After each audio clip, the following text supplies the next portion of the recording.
जी का स्वागत है। मोदी जी को जय श्री राम।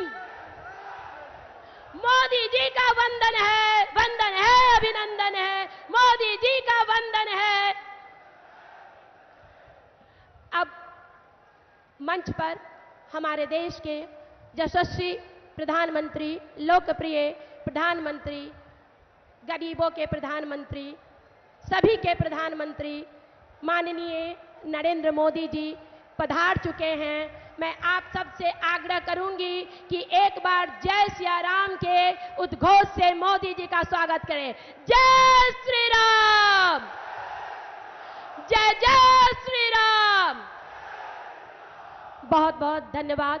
और अब मैं मुजफ्फरपुर लोकसभा के प्रत्याशी डॉक्टर राजभूषण चौधरी निषाद जी से आग्रह करूंगी कि वो मुजफ्फरपुर के बाबा गरीबनाथ की इस पावन धरती पर मोदी जी का सम्मान भेंट देकर, प्रतीक चिन्ह देकर करेंगे।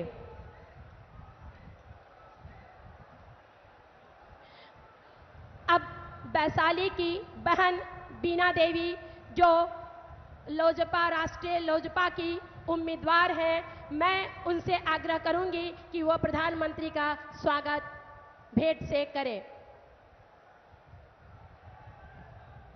तालियां आपकी बजती रहनी चाहिए, जोश दिखता रहना चाहिए।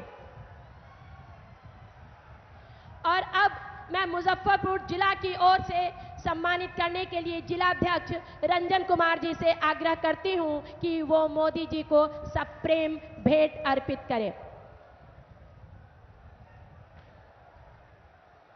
मोदी जी का स्वागत है, मोदी जी का वंदन है। मोदी जी को जय श्री राम। नरेंद्र मोदी जिंदाबाद, भारतीय जनता पार्टी जिंदाबाद, राष्ट्रीय गठबंधन, एनडीए गठबंधन जिंदाबाद।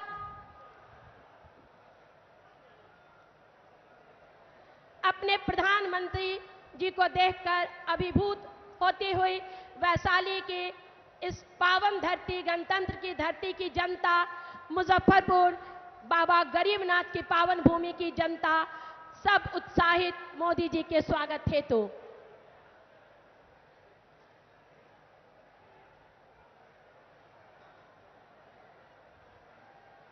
सभी नेतागण माननीय मोदी जी से मिलते हुए, आशीर्वाद लेते हुए, और अब मैं भारत के यशस्वी, लोकप्रिय प्रधानमंत्री, गरीबों के मसीहा प्रधानमंत्री, हम नारियों का सम्मान नारी शक्ति वंदन अधिनियम से करने वाले ऐसे ओजस्वी, तेजस्वी, यशस्वी प्रधानमंत्री जी से आग्रह करते हैं अपना संबोधन।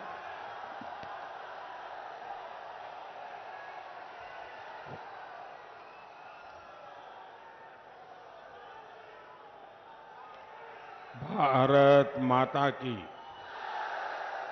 भारत माता की, भारत माता की। बाबा गरीबनाथ के ई पावन धरती पर अपने सबके अभिनंदन करे छे। खुदीराम बोस, जुब्बा सहनी और पंडित सहदेव झा के वीर भूमिका गोर लगे छे। आज चौथे चरण का मतदान चल रहा है। आप सभी जनता जनार्दन के आशीर्वाद से बीजेपी और एनडीए के पक्ष में आंधी चल रही है, आंधी। यहां बिहार में भी जंगल राज वाली पार्टी चारों खाने चित्त होने जा रही है और मैं हिंदुस्तान में जहां जहां गया, बिहार में जहां जहां गया, एक ही आवाज आ रही है, एक ही स्वर सुनाई दे रहा है। फिर एक बार, फिर एक बार, फिर एक बार। भाइयों और बहनों, ये देश का चुनाव है,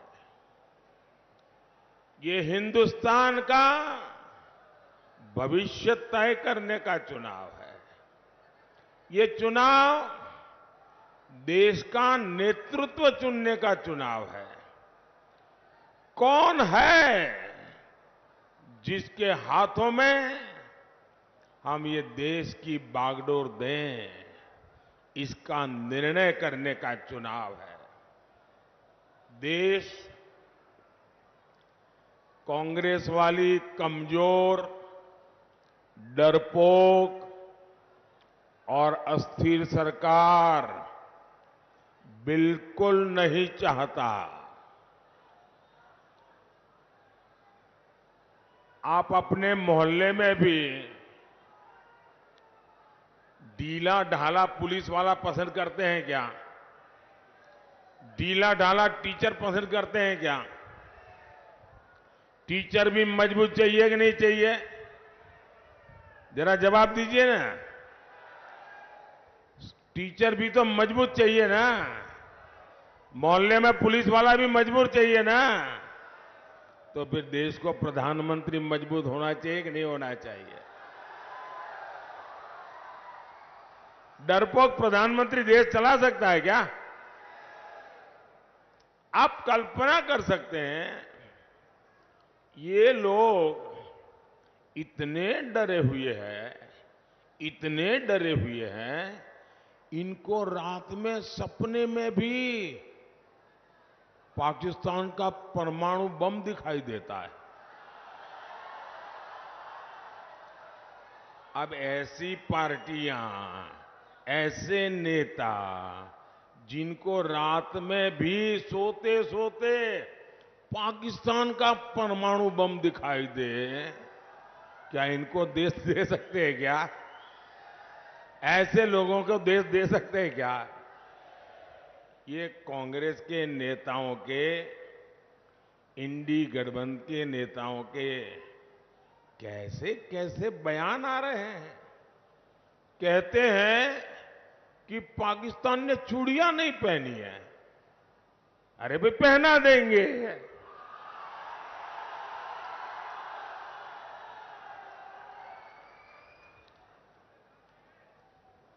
अब उनको आटा भी चाहिए,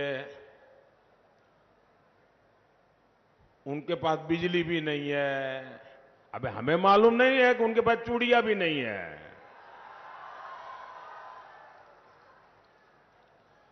कोई मुंबई हमले में पाकिस्तान को क्लीन चिट दे रहा है, कोई सर्जिकल और एयर स्ट्राइक पर सवाल उठा रहा है। ये लेफ्ट वाले तो भारत के परमाणु हथियारों को ही खत्म करना चाहते हैं। ऐसा लगता है जैसे इंडी गठबंधन वालों ने भारत के खिलाफ ही किसी से सुपारी ले ली है। आप मुझे बताइए, ऐसे स्वार्थी लोग क्या राष्ट्र रक्षा के लिए कड़े फैसले ले सकते हैं क्या? जरा पूरी ताकत से बताइए, कड़े फैसले ले सकते हैं क्या? कड़े फैसले ले सकते हैं क्या? कड़े फैसले ले सकते हैं क्या? ऐसे दल जिनके अंदर कुछ ठिकाना नहीं, वो भारत को मजबूत बना सकते हैं क्या? मजबूत बना सकते हैं क्या? वो तो मजबूर बनाकर छोड़ेंगे। साथियों, मोदी पूर्वी भारत के राज्यों को, जो हिंदुस्तान का नक्शा देखें और सीधी लाइन बनाएं, तो जो पूर्वी भारत है, जिसमें हमारा बिहार है, हमारा झारखंड है, हमारा बंगाल है, हमारा उड़ीसा है, ये जो पूर्वी भारत के राज्य है, ऐसे राज्यों को विकसित भारत के विकास का ग्रोथ इंजन मानता है। इसलिए मैं विकसित बिहार, विकसित भारत के मंत्र पर काम कर रहा हूं।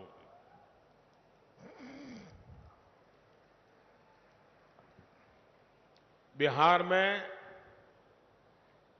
आधुनिक कनेक्टिविटी हो, लोगों का जीवन आसान बनाने का काम हो, युवाओं के लिए नए अवसर बनाने हो, कानून व्यवस्था को बेहतर बनाना हो, एनडीए सरकार हर दिशा में काम कर रही है। मोदी चारों दिशाओं में एक साथ काम करने का स्वभाव रखता है। मुजफ्फरपुर और बिहार के लोगों ने दशकों तक नक्सलवाद का जख्म सहा है। पहले की सरकारों ने नक्सलवाद को पाला, पोसा और उसका आपके खिलाफ इस्तेमाल भी किया। अपराध हो, नक्सलवाद हो, इसकी वजह से बिहार में उद्योग धंधे सब चौपट हो गए। आपको वो दिन याद है ना, जब शाम होते ही घर में छिपना पड़ता था, बाहर निकलना बंद हो जाता था। ये जो फर्स्ट टाइम वोटर है ना, वो तो उस समय पैदा भी नहीं हुए होंगे। उनको तो पता ही नहीं होगा क्या मुसीबत थी। अपने जरा दादा दादी पिता माता को पूछिए, जंगल राज की जिंदगी कितनी भयानक थी, कितनी डरावनी थी। आरजेडी के जंगल राज ने बिहार को कई दशक पीछे धकेल दिया था। ये एनडीए की सरकार है जो बिहार में कानून व्यवस्था को पटरी पर लाई है। अब नक्सलवाद प्रभावित जिले भी तेजी से कम हो रहे हैं। जब शांति स्थापित हो रही है तो उद्योग भी लौट रहे हैं, निवेश भी आ रहा है। और आप जानते हैं, जब निवेश आता है तो रोजगार के भी मौके बढ़ाता है। साथियों, कांग्रेस और आरजेडी का इंडी गठबंधन भारत को बांटने में ही जुटा है। ये समाज को आपस में लड़ाकर अपने वोट बैंक के तुष्टीकरण में लगा है। आप लोग जानते हैं ना, कर्नाटका कांग्रेस सरकार ने क्या किया, ये समझने जैसा है। कर्नाटका में कांग्रेस की सरकार है, उन्होंने क्या किया, रातों रात वहां जितने भी मुस्लिम जातियां हैं, सबकी सब 100%, सबके सब मुसलमानों को एक रात में हुक्म निकाल करके, ऑर्डर निकाल करके ओबीसी बना दिया। इसके कारण क्या हुआ, ओबीसी को जो आरक्षण मिला था उसमें उन्होंने डाका डाला। ओबीसी जो है पहले वाले, उनके पास कुछ बचा ही नहीं। अब मुझे बताइए, क्या ये मॉडल हम बिहार में लागू होने देंगे क्या? आपका आरक्षण पर कोई डाका डाले, आपको मंजूर है क्या? आपका आरक्षण कोई लूट ले, आपको मंजूर है क्या? और यहां बिहार में जो चारा वाले हैं, उन्होंने और भी खतरनाक बात कही है। वो तो कहते हैं कि दलित, महादलित, पिछड़े, अति पिछड़े, आदिवासी, इन लोगों को जो आरक्षण मिलता है वो उनसे लेकर के पूरा का पूरा वो मुसलमानों को देना चाहते हैं। साथियों, ये देश ऐसी कोई भी हरकत नहीं चला लेगा। और जो ये दलित, पीड़ित, आदिवासी, वंचित, ओबीसी इनका आरक्षण लूटना चाहते हैं ना, वो जरा लिख लो, ये मोदी है, जान की बाजी लगा दूंगा, लेकिन आपको न संविधान को हाथ लगाने दूंगा, न धर्म के आधार पर आरक्षण करने दूंगा, और न ही एससी, एसटी, ओबीसी का आरक्षण छीनने दूंगा। और इसलिए मोदी किसी को धर्म के आधार पर आरक्षण नहीं देने देगा। और ये मोदी की गारंटी है। साथियों, हमारी प्रतिबद्धता बिहार के युवाओं के सपनों को पूरा करना है।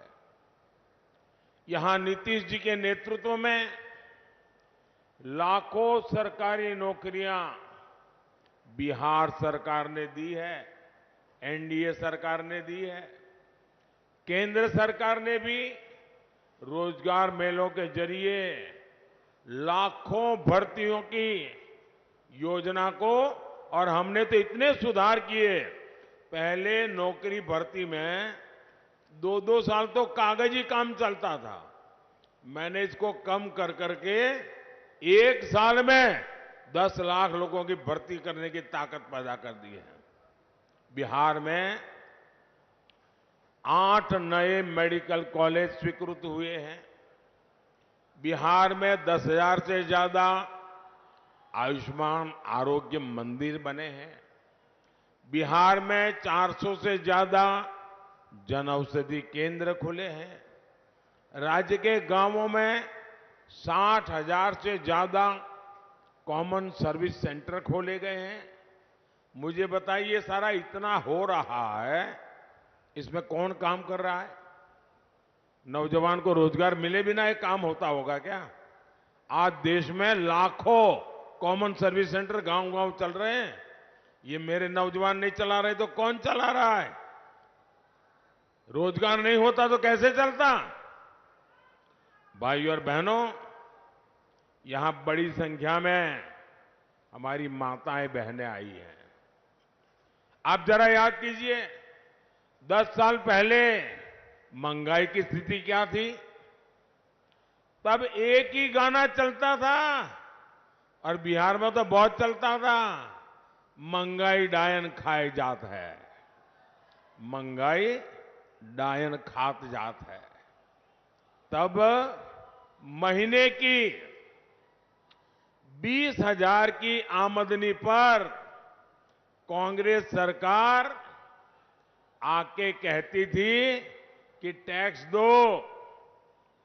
आज मोदी ने ऐसा सुधार किया है कि 50-60 हजार रुपए की आय तक आपको एक नया पैसा भी टैक्स नहीं देना होगा। अब ये बचत हुई कि नहीं हुई? तब गरीब तो फोन भी नहीं रख सकता था, फोन करना भी महंगा था, आज तो हर किसी के पास, यहां जितने लोग बैठे हैं ना, 80% लोगों के हाथ में मोबाइल होगा और बिल भी बहुत कम आता है। साथियों, कांग्रेस सरकार में गरीब परिवार की बहनों के लिए तो रसोई चलाना और भी मुश्किल था। तब मोदी नहीं था तो आपको मुफ्त अनाज और मुफ्त इलाज भी नहीं मिलता था। मुफ्त राशन की योजना ने गरीबों के 10 लाख करोड़ रुपए ज्यादा बचाए हैं, वरना ये पैसे उनको अनाज खरीदने में जाते। 10 लाख करोड़ रुपए इस देश के लोगों के जेब में बचे हैं। हमने जो मुफ्त योजनाएं चलाई हैं, उस मुफ्त इलाज की आयुष्मान योजना ने गरीबों के 1.25 लाख करोड़ से ज्यादा बीमारी के समय होने वाले खर्चे मोदी कर रहा है, इसलिए आपके पैसे बच गए। जन औषधि केंद्रों में 80% डिस्काउंट से दवाई बेचते हैं हम। 100 रुपये की दवाई 20 रुपया, 15 रुपया, 8 रुपया ऐसे मिलती है। ये सस्ती दवाई के कारण आज देशवासियों के करीब दवाई में जो खर्चा होता था, उसमें 30,000 रुपया कम होकर के 30,000 रुपये की बचत हुई है। साथियों, हर परिवार की बचत बढ़ाने वाली एक और गारंटी मोदी ने दी है। अब बिहार के हर परिवार में जितने भी बुजुर्ग हैं, जिनकी उम्र 70 साल से ऊपर है, 70 साल से ऊपर जो भी है आपके घर में, कुछ न कुछ तो दवाई लगती ही लगती है। 1,000-2,000 रुपए की दवाई तो लग ही जाती है। और जो बेटा मेहनत करता है, बेटी मेहनत करती है, उसी को खर्चा भोगना पड़ता है। वो अपने बच्चों के लिए खर्च नहीं कर पाता है, बुजुर्ग मां बाप के लिए करना होता है। अब मैं आपको कहता हूं, आपको वो खर्चा नहीं करना पड़ेगा। दिल्ली में आपका बेटा बैठा है, वो खर्चा मोदी करेगा। 5 लाख रुपया तक 70 साल से ऊपर के लोगों का इलाज का खर्चा मोदी करेगा। मैं बिहार के सारे युवाओं को कहूंगा, अब ये चिंता छोड़ दीजिए कि बुजुर्ग माई बाबू के इलाज के लिए पैसे कहां से आएंगे। अब उनका मुफ्त इलाज होगा और इसका इंतजाम अपने तीसरे कार्यकाल में, तीसरी बार जब मैं सरकार बनाऊंगा, मोदी खुद इस काम को करेगा। साथियों, कांग्रेस के समय में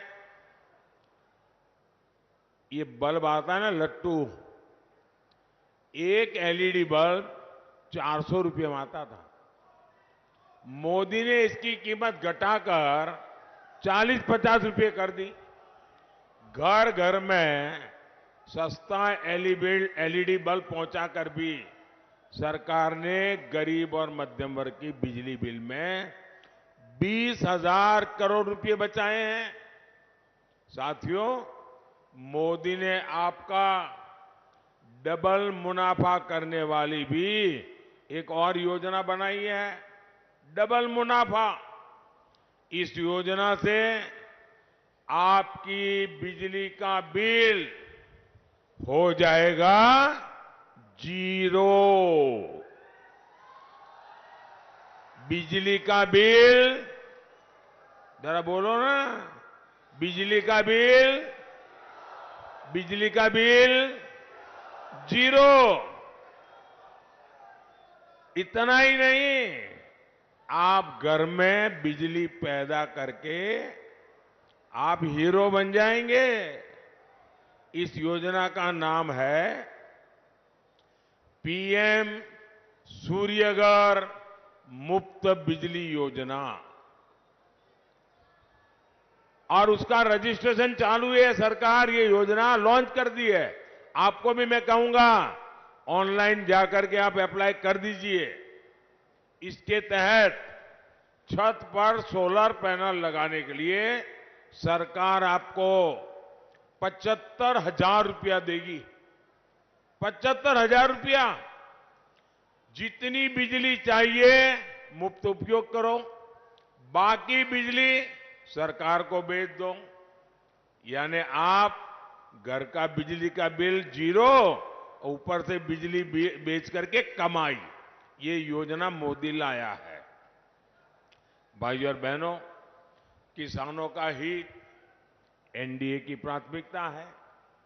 बिहार के लाखों किसानों को पीएम किसान सम्मान निधि के 22,000 करोड़ रुपए मिले हैं। 22,000 करोड़ आंकड़ा छोटा नहीं है जी। उसकी जेब में 22,000 करोड़ रुपया गया है। बिहार के गांव में 22,000 करोड़ रुपया जाता है ना, तो बिहार की इकोनॉमी दौड़ने लगती है। इससे यहां लीची, आम और दूसरी फसल उगाने वाले किसानों को बहुत फायदा हुआ है।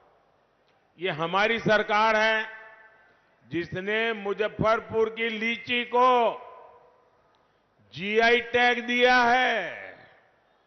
अब बीजेपी ने एक और बड़ी घोषणा की है। आने वाले 5 साल में हम फल सब्जियों के लिए विशेष स्टोरेज क्लस्टर बनाने वाले हैं। यही नहीं, आने वाले 5 साल में फूड प्रोसेसिंग के लिए भी हम तेजी से काम करेंगे। साथियों, हमारी सरकार की प्राथमिकता मछली पालन से जुड़े भाई बहन भी है। इन्हें मत्स्य संपदा योजना से हजारों करोड़ रुपए की मदद दी गई है। ये हमारी ही सरकार है जिसने किसान क्रेडिट कार्ड से मछुआरों को भी जोड़ा है और देश में पहली बार मछुआरों के लिए अलग मंत्रालय बनाया। 75 साल हुआ, किसी ने नहीं बनाया, मोदी ने बनाया। मछुआरों के लिए अलग मंत्रालय, अलग बजट, अलग योजना, सिर्फ और सिर्फ मछुआरों के लिए। साथियों, बिहार में रेल, रोड, एयरपोर्ट जितने भी काम यहां चल रहे हैं वो तेजी से पूरे हो। बिहार विकसित होने के रास्ते पर तेजी से चले, इसके लिए मुजफ्फरपुर से हमारे साथी राजभूषण चौधरी निषाद जी और वैशाली से वीणा देवी जी को भारी वोटों से विजयी बनाना है। और जब आप इनको वोट देंगे ना, तो वोट सीधा सीधा मोदी के खाते में जाएगा। तो आप ज्यादा से ज्यादा वोट करवाएंगे, पोलिंग बूथ जीतेंगे। अच्छा, मेरा एक काम करेगा, घर घर जाइएगा और कहिएगा कि हमारे मोदी जी आए थे और मोदी जी ने परिवार के सबको जय श्री राम कहा है। मेरा जय श्री राम पहुंचा दोगे? हर परिवार में पहुंचा दोगे? बोलिए भारत माता की, भारत माता की, भारत माता की। बहुत बहुत धन्यवाद।